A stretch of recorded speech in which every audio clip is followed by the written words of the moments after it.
Fale a língua que seu mundo fala. Centro de Línguas URI Erechim, com apoio pedagógico da Cambridge University Press. Material didático internacional e professores com experiência no exterior. Centro de Línguas URI Erechim. Matrículas abertas.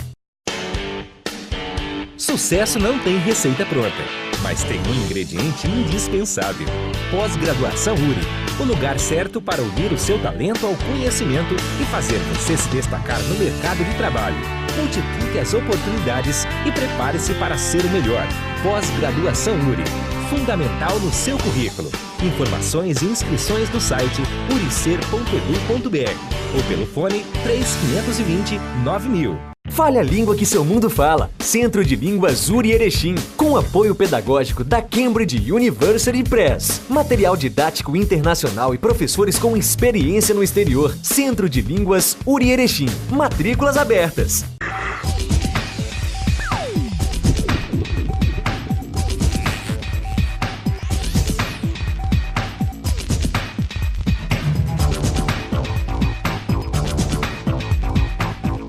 O programa de hoje vai abordar um assunto um pouco diferente do que aquilo que a gente está acostumado a ver aqui no nosso programa, que são assuntos relacionados ao nosso dia a dia na universidade. Eu conto com a presença no programa de hoje com o professor Valmor Vancin, que até poucos dias, professor, era coordenador do curso de Ciências Contábeis. Mas o professor é especialista em outra, além da área de Ciências Contábeis, é especialista em orçamento doméstico. Quem não gostaria de obter mais algumas informações a respeito disso? O que é, afinal, um orçamento doméstico, professor? É um assunto que gera muita dor de cabeça para muita gente. Boa noite, Ademar. Prazer estar aqui com você. Bom, veja você o seguinte.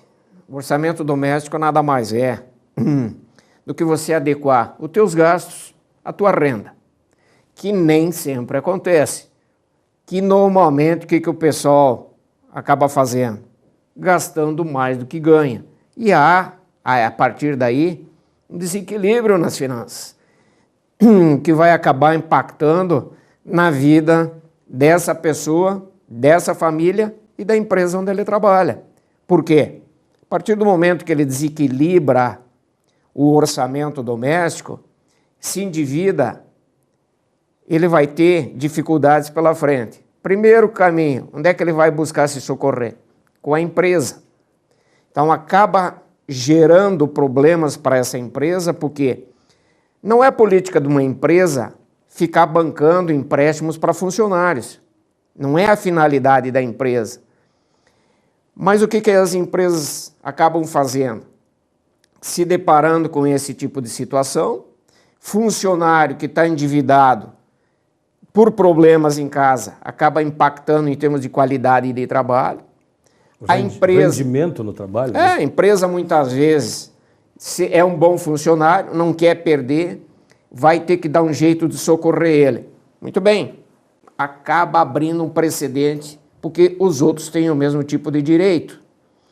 E aí isso aí vai acontecer o quê? A empresa vai ter que, em considerando oportunizando para esse funcionário empréstimo, tirar dinheiro do seu capital de giro. Vai fazer com que funcionários que estavam em outras atividades sejam canalizados para atender essa turma que precisa desse empréstimo. E aí aquilo acaba virando uma roda viva, um bolo de neve, e as empresas vivem esse tipo de problema. Chega um momento que elas têm que dizer, não, agora chega, vamos parar com isso aí, e vamos fazer com que esse pessoal passe a controlar os seus gastos. Aí é onde entra a figura do orçamento doméstico e controle de gastos domésticos e pessoais. Em resumo, é isso aí. E existe alguma empresa, porque me parece, de acordo com aquilo que o senhor está colocando, algumas empresas deveriam se preocupar também, que não deveria ser uma função de uma empresa, em orientar o funcionário de como fazer, como administrar o seu salário. Mas existe, boa parte das empresas, digamos, vamos dizer assim, a maioria, eles têm esse tipo de preocupação. Agora, dá para dizer até que isso aqui já é quase que uma cultura de gastar mais do que se ganha. Então, fica numa situação difícil, porque a empresa teria que pegar, juntar essa turma e educar eles nesse sentido. Agora, isso vai cair num ponto que é chave. E será que eles querem aprender isso aí? Eles têm a boa vontade de querer aprender para controlar os seus gastos? Ou é mais fácil? Deixa rolar, que depois a gente vê como é que fica. Vamos ver até onde é que vai. Depois nós damos um jeito. E aí, amigo, vira uma bola de neve. Chega um momento que não tem mais jeito, né? Está completamente endividado. Não existe também um outro aspecto, professor, que é a chamada pressão social?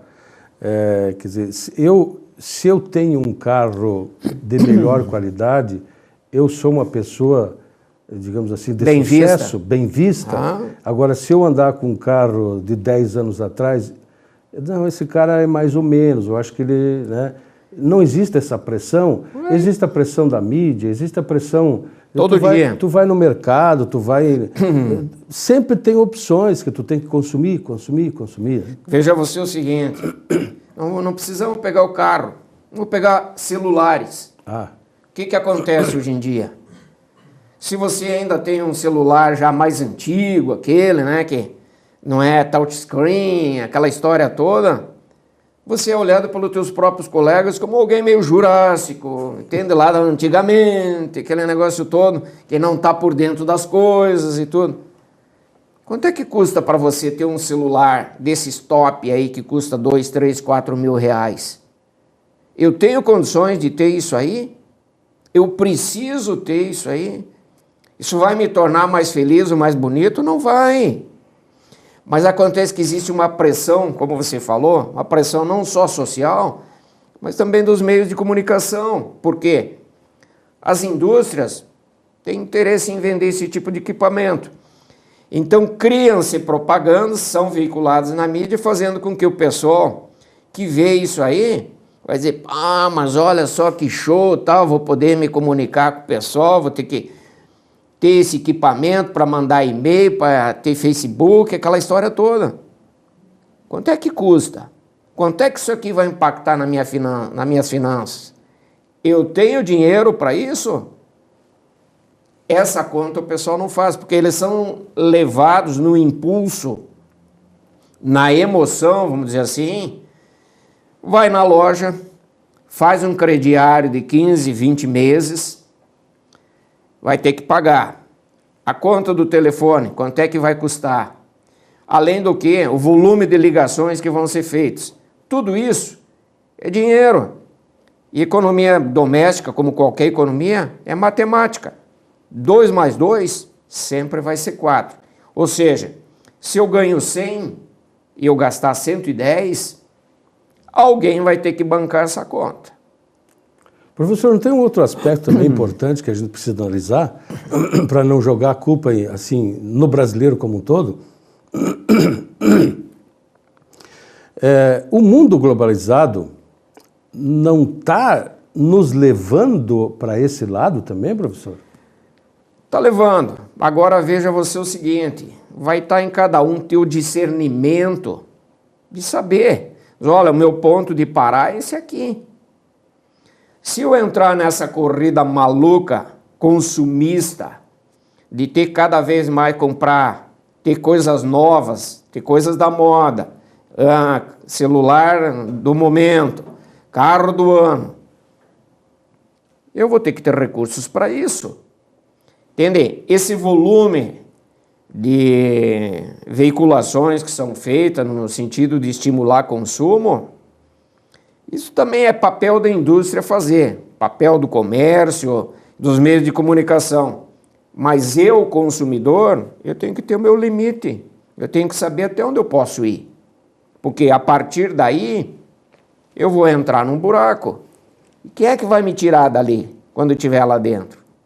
Quando eu estiver endividado? Eu vou ter que pedir empréstimo. Quem é que vai me dar esse empréstimo? E uma pergunta que eu costumo fazer: se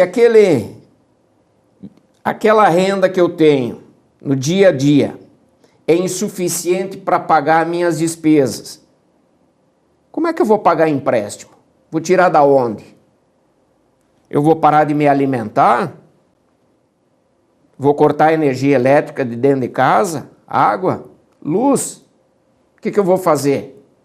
Então tem que fazer essa conta. E aí é que está o grande problema. A grande maioria não faz isso.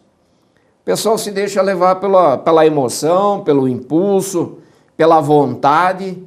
Depois a conta chega. Aí, meu amigo, é tarde. Você tem que programar teu gasto antes dele acontecer. Depois que está feito, aí já foi. Não adianta você ir lá na loja comprar um sapato, usar ele e depois dizer, mas não vou ter dinheiro para pagar. A loja não vai querer de volta. Vai ter que pagar a conta. Está lá para pagar, né? É isso aí. Professor, o senhor falou anteriormente que é uma questão cultural. Não há necessidade, não existe, uma das formas não seria conscientizar as crianças desde pequenininho? Eu sei que tem escolas que trabalham isso. Todas deveriam trabalhar nesse sentido. Agora, veja você o seguinte, as escolas, é papel delas também orientar as crianças nesse sentido. Agora, é muito importante que dentro de casa, pai, mãe, a família como um todo, haja nesse sentido. Porque economia doméstica é um jogo de equipe. Não adianta os filhos quererem fazer economia se o pai e a mãe não fazem. O sentido inverso é verdadeiro também. Não adianta pai e mãe querer impor economia doméstica se os filhos não ajudarem. Então, ou todo mundo trabalha no mesmo sentido, ou a coisa não funciona. Professor, nós vamos para um pequeno intervalo, depois o professor Vancim vai passar algumas dicas práticas de como controlar melhor o orçamento doméstico. Aguarde só um instante que nós voltamos em seguida.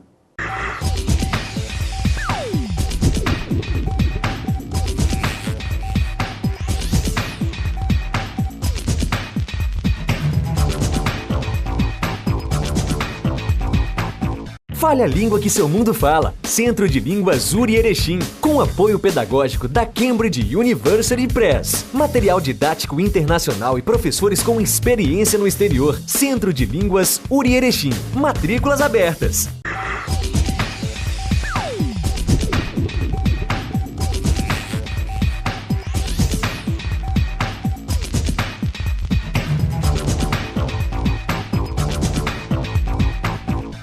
Bom, conforme prometido, vamos agora às dicas do professor Vancim a respeito do orçamento doméstico. Professor, o que a gente tem que fazer para controlar melhor as nossas finanças? Bom, a primeira coisa que se tem que fazer é identificar o que é que se está gastando. No meio acadêmico a gente usa uma expressão, você só gerencia aquilo que você conhece. Então a primeira coisa, começou o mês, anota tudo que você está gastando e quanto. Muito bem, alimentação, hoje, quanto eu gastei? Água, quanto eu paguei? Luz, quanto eu paguei? Combustível, manutenção, e vai por aí afora. Vai anotando tudo. Não deixa absolutamente nada de fora, inclusive bebida e cigarros. Ok? Isso também é orçamento, né? Se tu gasta... Vai anotando. Chegou no final do mês, dá uma passada naquilo ali. Separa isso aí em 3 categorias. O estratégico, o necessário e o dispensável. O que é estratégico? Alimentação, remédios. É aquilo que se você ficar sem, você morre. Você precisa daquilo ali para continuar vivendo. A família continuar vivendo. Os necessários. É importante, mas se faltar, você não vai morrer. Luz, água, né? Vestuário, calçados. E os dispensáveis, bebida, cigarros, refrigerantes, salgadinhos, essas porcaria aí. Uma janta, um almoço, isso também que tem... Pode ser dispensado, não vai criar problema na minha vida, não vai. Então separa nessas 3 categorias. Muito bem. Você sabendo quanto você gastou no mês, você tem condições de comparar qual é a tua receita. Quanto está entrando de dinheiro. Muito bem. Você vai ver, olha, eu gastei R$3.000, mas a minha renda é só de 2.600. Opa, tem um buraco de 400. Aonde é que eu vou começar a cortar primeiro lugar? Começa lá de baixo, naqueles gastos que são dispensáveis. Eu preciso de Bebidas? Não precisa. Precisa de cigarro? Não precisa. Salgadinho? Não precisa. Corta. Muito bem. Sem ter pena, né, professor? A tora, sem dó nem piedade. Faltou ainda? Vamos subindo. Dá para cortar ali na vestuário? Bom, dá para cortar. Calçados? Também. Dá para reduzir consumo de luz? Vamos fazer reduzir. Consumo de água. E assim por diante. Até nós chegar naquilo que é o estratégico, que é alimentação e remédios. Então tem que ser feito dessa maneira, mas tem que ser feito de uma maneira consciente. Não pode ser uma coisa apaixonada. Ah, mas eu não posso cortar o cigarro. Não, tem que cortar sim. Por quê? Porque isso aqui estraga a tua saúde, consome o teu dinheiro e vai te trazer problemas para a vida. Então tem que começar por aí. Para ti e para a família, né? Principalmente porque você está dando um mau exemplo para os filhos. Então não há justificativa para quem fuma ou para quem bebe dizer que precisa. Não precisa. Ele tem que ter força de vontade, ele tem que querer, que ele consegue. Isso aí é uma questão de querer fazer. Tem alternativas para tudo, né? Tem, sem dúvida. A única coisa que não existe jeito é a morte. O resto tem maneiras de se fazer, de se contornar. Mas tem que querer, senão esquece. Então, a partir do momento que forem identificados os gastos, se sabe onde pode cortar. Muito bem. Com base nisso, eu vou elaborar o orçamento para o mês que vem. Eu já sei qual é a minha renda. Agora eu sei quanto eu posso gastar no quê? Aí é que vai começar todo aquele processo de ver aonde é que dá para cortar. Por exemplo, consumo de luz. Dá para reduzir? Vamos ver. Tem banhos demorados? Normalmente tem. Tem, vamos diminuir esse tempo de banho aí.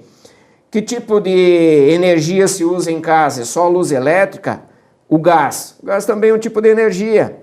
Às vezes ele é usado desnecessariamente. Ah, deixa lá a panela no fogo, fica consumindo gás. Vamos cortar. Que alimento se consome? Que tipo de arroz? Dá para baixar a qualidade do arroz aí, comprar um arroz mais barato, ou uma farinha mais barata, ou um açúcar mais barato? Pesquisar preço em mercado para ver onde é que tem alimento mais barato.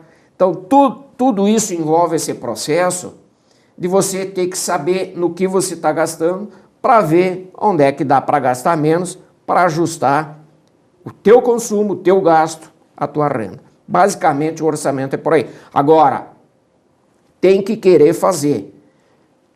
Orçamento doméstico não precisa grande sofisticação, precisa de equipamentos e modernos, computador, nem nada. Pega uma folhinha de caderno, anota, vai escrevendo. Uma calculadorazinha bem baratinha ali, serve para te ajudar a somar os valores. Não precisa mais do que isso. Precisa sim, boa vontade, tem que querer, senão esquece. A gente tem que encarar também, professor, que a família é uma empresa, né? E para isso tem que ser administrada de acordo, porque nós temos a preocupação de administrar a empresa de forma séria e bem consistente. A família nem tanto. A gente abre precedentes permanentemente, né? A família, eu costumo dizer, é a menor das células no universo econômico, né? Porque o que vale para uma família, vale para uma empresa, vale para um município, vale para um país. Não gasta mais do que tu ganha. Esse é o princípio. E ele é universal. Agora, assim como acontece nas empresas, acontece na família. A economia tem que ser feita por todos. Todo mundo tem que participar desse jogo, desse processo aí. Não é só pai, só mãe, ou só os filhos. Todo mundo tem que participar. Que não adianta a mãe exigir economia se um deixa a torneira aberta aqui, o outro usa um banho muito demorado ali, entende? Vai para o telefone e não tem botão de desligar, né? Tudo isso é gasto. Isso impacta nas finanças de uma família. Então tem que ser um jogo de equipe. Todo mundo tem que atuar junto. Porque se bastou um desequilibrar, se perde todo o conteúdo do processo aí. Professor, nós estamos falando de um assunto importante e certamente esse assunto faz parte das disciplinas do curso de Ciências Contábeis. Isso é trabalhado em sala de aula?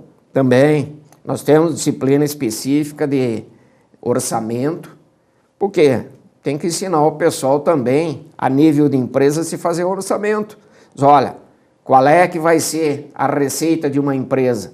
Quanto é que ela pode gastar? Qual é o objetivo de lucro dela?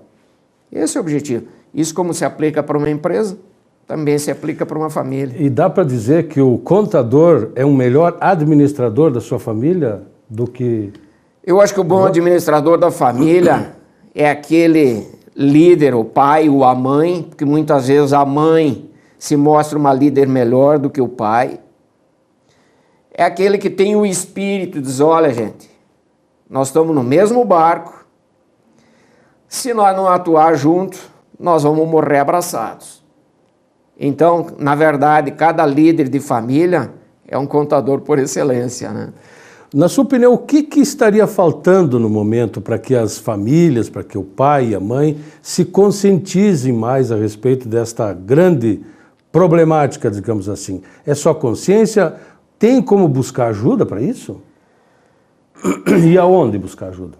Bom, em primeiro lugar, a família, no caso o líder da família, seja o pai ou seja a mãe, tem que ter consciência de que vai ter que fazer controle de gastos domésticos. Não existe outro caminho, entende?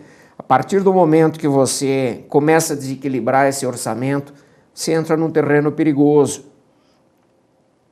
Não adianta eu querer pedir antecipação de férias, antecipação de 13º, se eu não tiver na mão o controle, se eu não souber quanto eu posso gastar. Eu posso colocar caminhões de dinheiro para dentro e gastar tudo isso aí, sempre pedir dinheiro emprestado.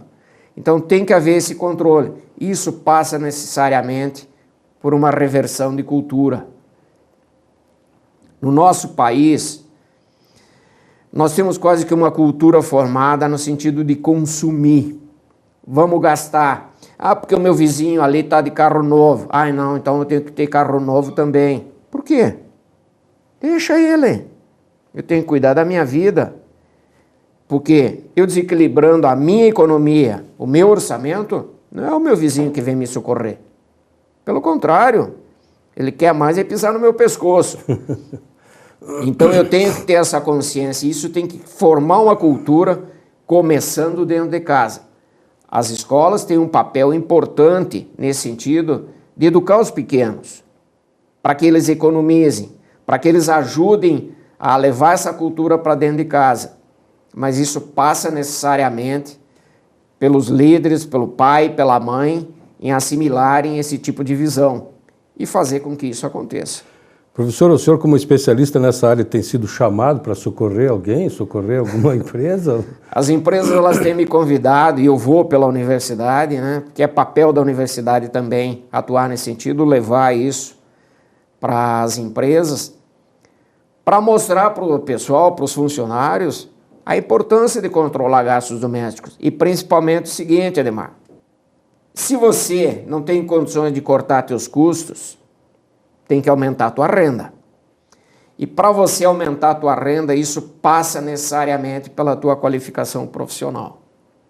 Então eu tenho mostrado para o pessoal a importância de você crescer profissionalmente.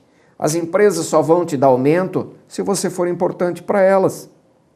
Você vai ser importante a partir do momento que você ajudar a empresa a gerar lucro.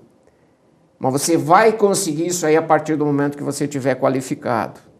E para você se qualificar, você tem que estudar. Você vai ter que voltar para os bancos escolares e aprender.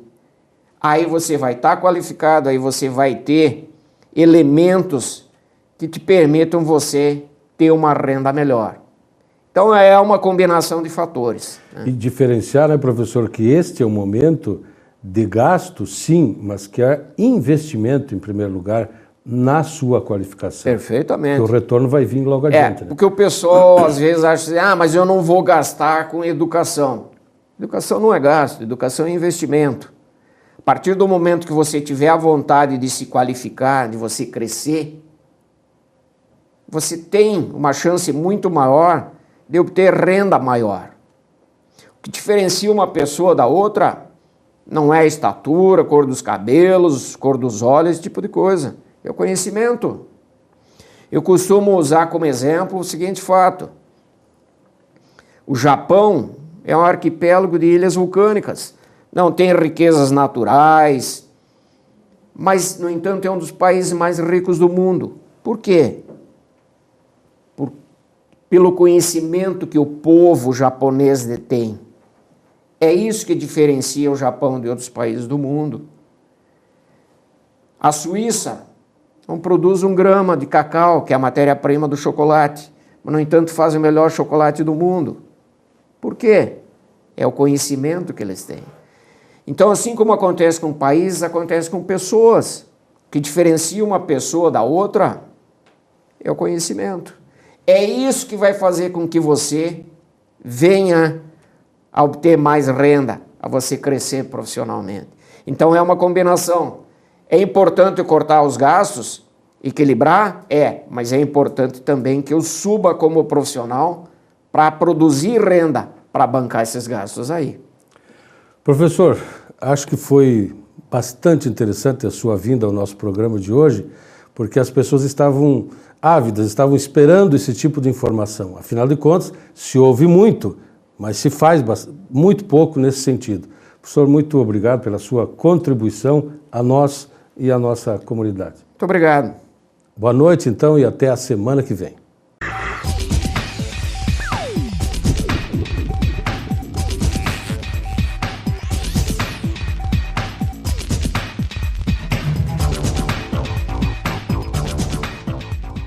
Fale a língua que seu mundo fala. Centro de Línguas URI Erechim, com apoio pedagógico da Cambridge University Press. Material didático internacional e professores com experiência no exterior. Centro de Línguas URI Erechim. Matrículas abertas.